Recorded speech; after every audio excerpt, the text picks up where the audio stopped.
Ya hemos hecho varios estudios sobre la obra de sustento propio en el adventismo. Sin embargo, hemos descubierto que hay muchos ministerios y obreros en este término de la obra que tienen un concepto erróneo sobre la verdadera obra de sustento propio. Lamentablemente, hemos visto que la mayoría, por ignorancia y algunos por oportunismo, ven la obra de sustento propio como una forma de mantenerse a sí mismos y a sus familias. Entonces creen que tienen derecho a recibir un salario a través de los diezmos u ofrendas de sus hermanos y hermanas. Pero, ¿está esto justificado? El propio nombre de sustento propio significa ser económicamente autosuficiente, es decir, tener tu propio trabajo secular o pequeño negocio para mantenerte y al mismo tiempo poder predicar el mensaje de los tres ángeles. Por otro lado, aquellos que viven sistemáticamente de los diezmos y ofrendas de los hermanos no son obreros de sustento propio, sino obreros dependientes. Con esto no queremos decir que a estos obreros de sustento propio no se les pueda ayudar, pero una cosa es que se les ayude ocasionalmente y otra muy distinta que se les ayude a tiempo completo, lo que implica que vivan de un salario mensual. La ayuda que puedan recibir de sus hermanos debe ser la excepción, no la regla. Esto podría incluir los gastos de viaje cuando tengan que desplazarse para predicar, llevar a cabo una campaña evangelística, formar a nuevos misioneros o imprimir literatura. Y si este obrero sustento propio tiene que pasar unos días fuera de casa, los propios hermanos deben acogerlo en sus hogares y proporcionarle comida durante su estancia y posiblemente ayuda adicional para otros gastos. Pero no deben mantenerlo con un salario mensual. De lo contrario, estaríamos fomentando un obrero dependiente de los demás y por tanto ya no autosuficiente. Ejemplo del apóstol Pablo. El apóstol Pablo era un obrero de sustento propio. Veamos lo que dicen las Escrituras sobre el apóstol Pablo. Veamos lo que nos dice el libro de los Hechos, capítulo 18 y versículos del 1 al 3. Después de estas cosas, Pablo salió de Atenas y fue a Corinto, y halló a un judío llamado Aquila, natural del Ponto, recién venido de Italia con Priscila su mujer, por cuanto Claudio había mandado que todos los judíos saliesen de Roma. Fue a ellos y, como era del mismo oficio, se quedó con ellos, y trabajaban juntos, pues el oficio de ellos era hacer tiendas. Así que leemos claramente aquí en este texto que Pablo tenía el oficio de hacer tiendas, pero no solo tenía este oficio, sino que también trabajaba y se mantenía de este oficio. Veamos ahora lo que escribió a los tesalonicenses. Primera epístola a los tesalonicenses, capítulo 2 y versículo 9.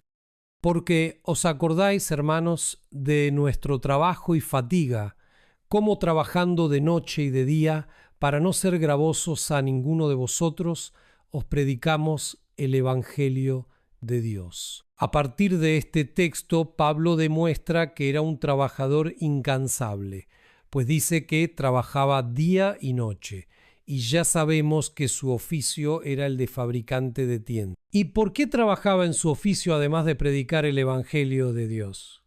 La respuesta está aquí en este texto: para no ser gravoso a sus hermanos en la fe. Ejemplo de los valdenses.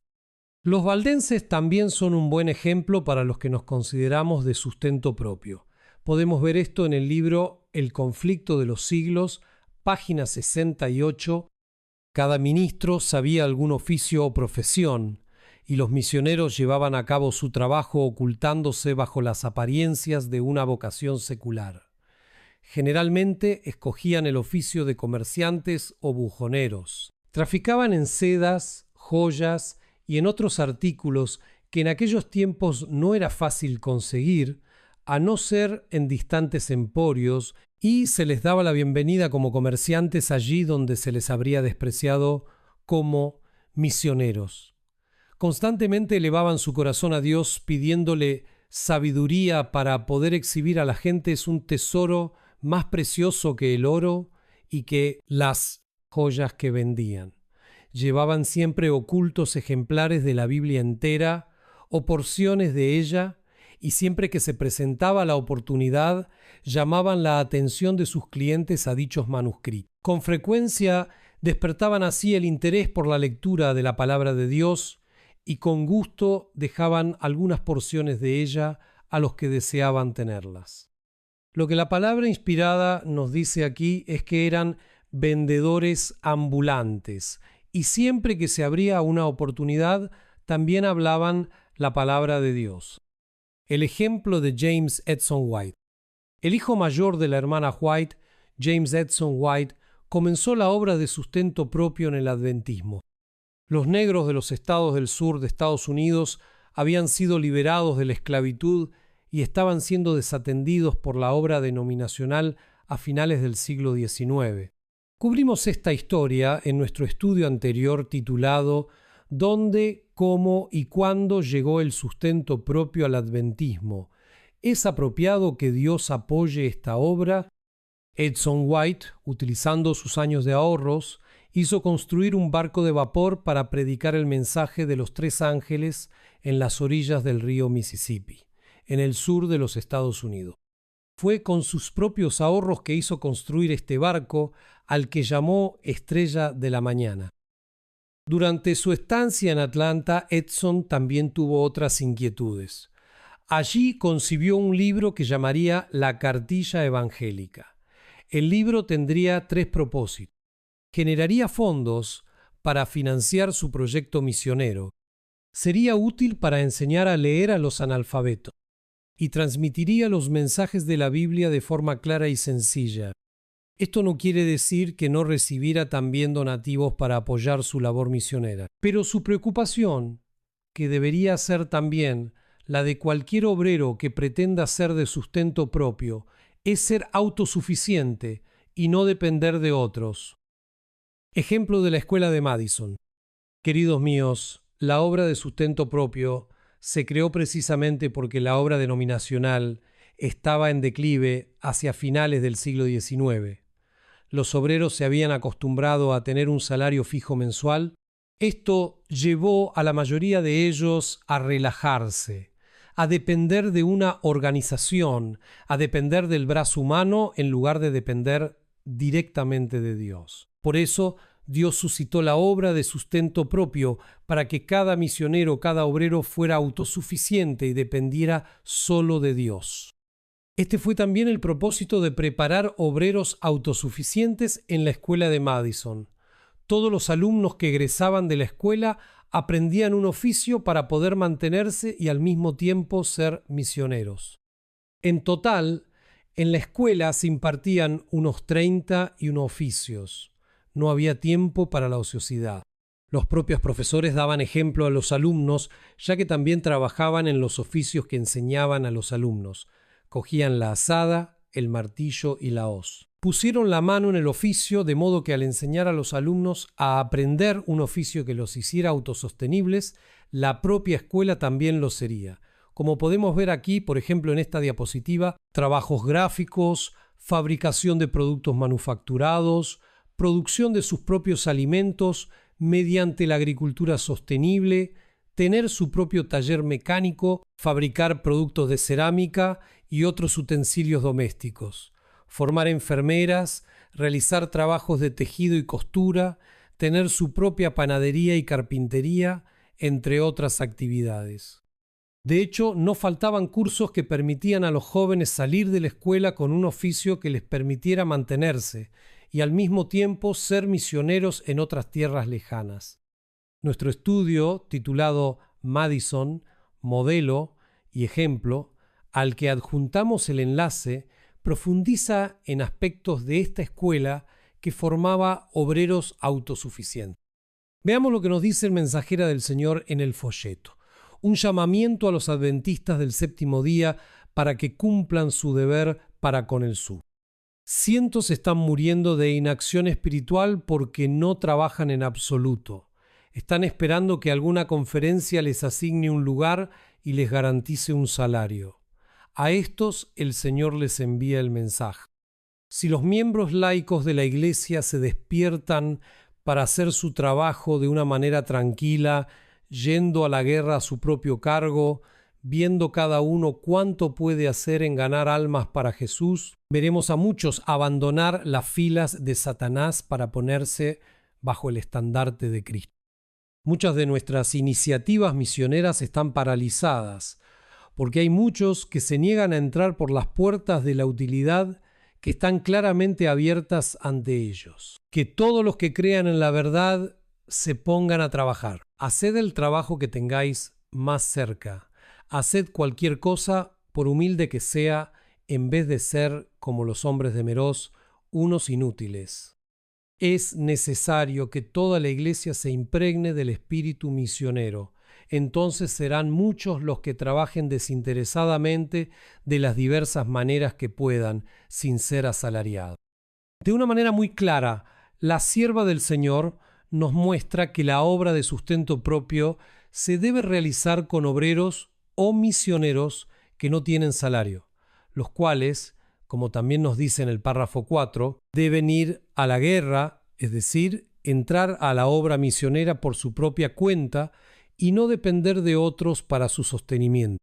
Veamos ahora este breve video en el que el hermano Amado Miguel, obrero de sustento propio historicista en Estados Unidos, nos da un ejemplo práctico de lo que realmente es un obrero de sustento propio. Saludos, hermanos y amigos. Hoy nos tocó venir a trabajar en esta área de California y nos tocó venir a limpiar orilla de esta fence donde hemos estado trabajando todo el día, y nos tocó venir a limpiar porque le vamos a cambiar toda esta fence a esta propiedad y venimos a preparar el lugar para posteriormente ponerle la fence nueva. De este trabajito obtener recursos para poder enviar unas Biblias y unos libros a unos hermanos allá en Chiapas que les prometimos. La palabra de Dios dice que el apóstol Pablo era un obrero de sostén propio.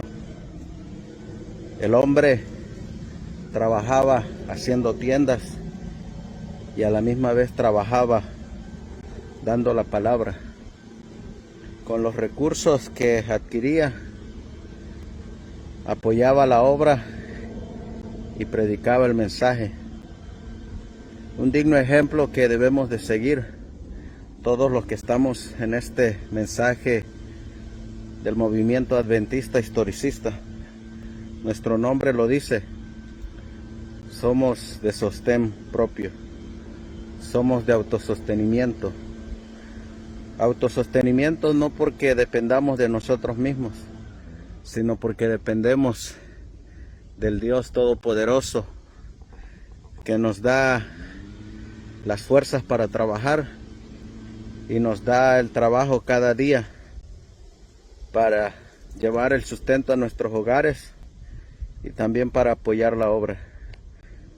Por eso los invitamos a que seamos laicos, que seamos pastores, que seamos ancianos de sostén propio, para que podamos llevar el mensaje final de nuestro Dios a toda nación, tribu, lengua y pueblo, como lo dice el mensaje de los 3 ángeles. Ánimo, hermanos, y que el Señor les bendiga donde quiera que ustedes estén. Bendiciones.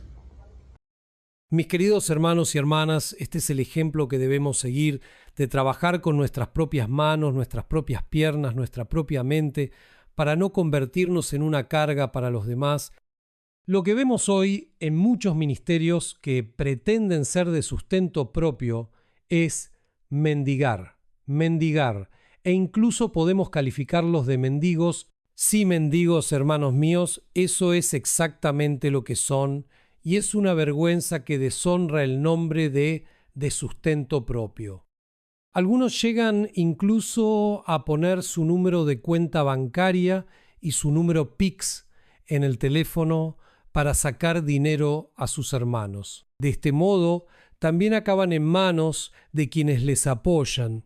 Del mismo modo que los pastores corporativos dependen de la institución y están amordazados por ella, algunos quieren dinero para hacer traducciones, editar videos, dar clases de cocina, formación en esto y aquello, y el repertorio sigue y sigue.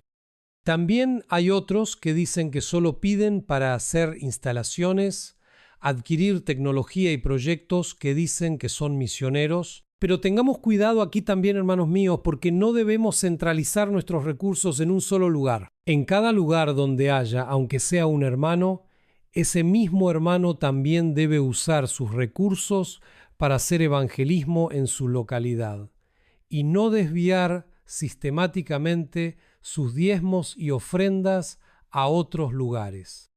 Esperamos que esta breve reflexión nos haya ayudado a clarificar un poco más la figura del verdadero obrero de sustento propio.